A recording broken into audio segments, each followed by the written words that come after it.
Hello, this is Drew Hamilton reporting for WhatTheBuck.net with a recap of Day 3 of Buccaneers training camp. Today was the first practice in pads, and with pads came an increase in the tempo that I know some of us thought was lacking in Days 1 and 2.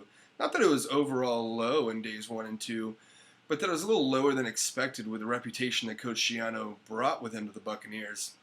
And this increase in tempo brought some sloppy gameplay. The high and tight mantra that Coach Schiano has been preaching to ball carriers wasn't being followed to perfection today, which resulted in some loose balls. And there were some pre-snap penalties that killed drills, which will kill drives this season. The usual culprit, Jeremy Trueblood, is at it again.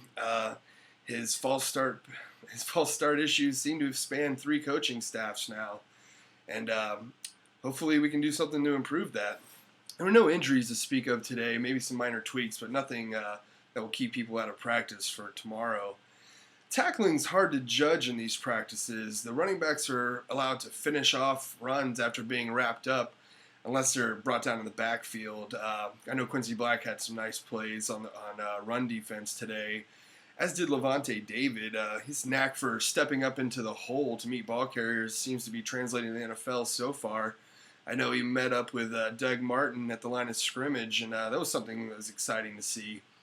Receivers are continuing to drop balls in individual drills. I know Vincent Jackson had one get away from him, and Mike Williams had another drop.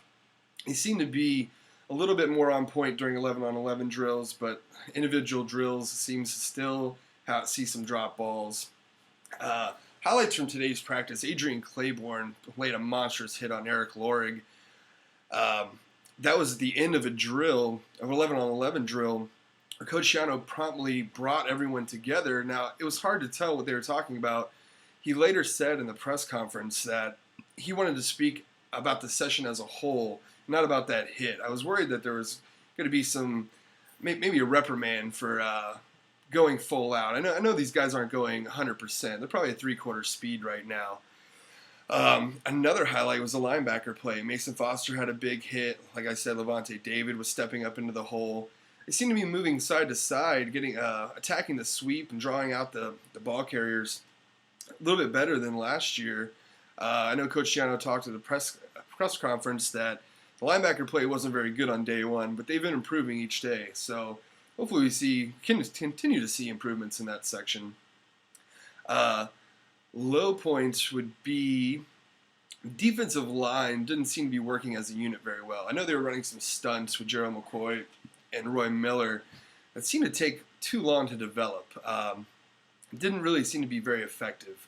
Gerald McCoy did get some great pressure, especially with his quickness off the snap of the ball rather. He and Adrian Claiborne were impressive. But another low point is just the receiver drops. That can't continue to happen for us to succeed. I don't know if it's timing. It's a new system, but we need to clean that up. We'll be back again on Wednesday with another recap of training camp. That's our next open practice. Look for us then.